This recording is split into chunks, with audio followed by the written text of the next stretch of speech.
Hello friends, today we are going to discuss some more problems based on the applications of pseudo force. The problem statement in this case, as you can see here, is that find the weight shown by the wedging machine.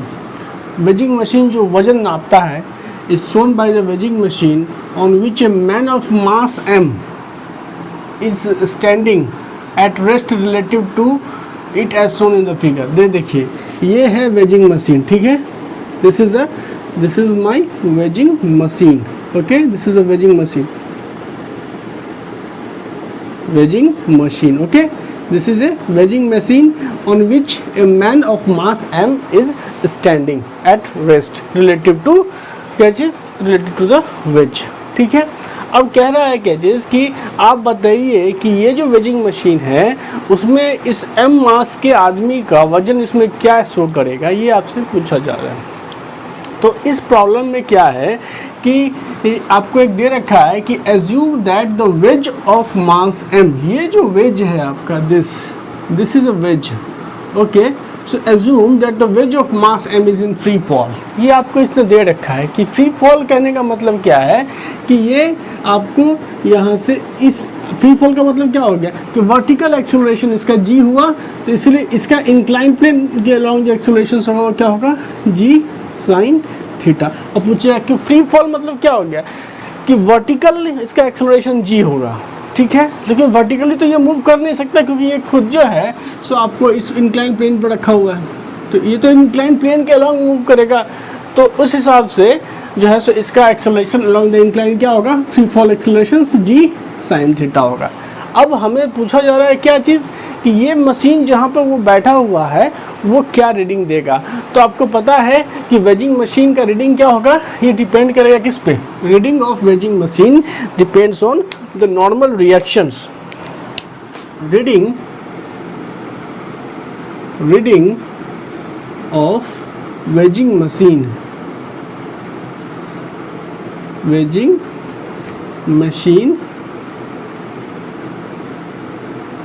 depends on normal reaction.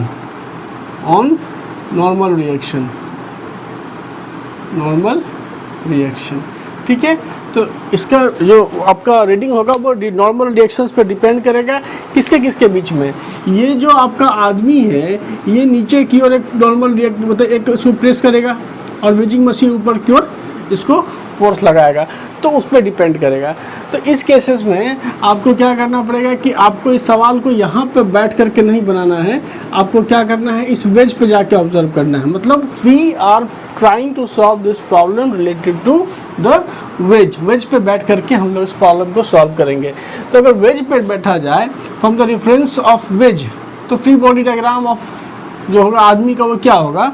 ये देखिए ये आदमी है, veg के reference में free body diagram FBD of man relative to wedge में बना रहा हूँ. ठीक है, वेज के रिलेटिव में फ्री बॉडी डायग्राम इसलिए बना रहा हूँ क्योंकि वेज आपका एक्सेलरेटिंग फ्रेम है, और जब आप एक्सेलरेटिंग फ्रेम के रेफरेंस में फ्री बॉडी डायग्राम बनाएंगे तो आपको स्यूडो फोर्स को पिक्चर में लाना ही पड़ेगा. तो ये रहा आदमी m मास का है, इसका वेट नीचे काम कर रहा होगा mg, और वेजिंग मशीन इस पर एक normal reaction force upward apply कर रही होगी. मैं उसको इसे रिप्रेजेंट करता हूँ n से. This is the normal reaction force. n क्या है, normal reaction force applied by the wedging machine. Normal reaction force applied by wedging machine on man. ठीक है, ऑन मैन. ठीक है, तो ये n हो गया.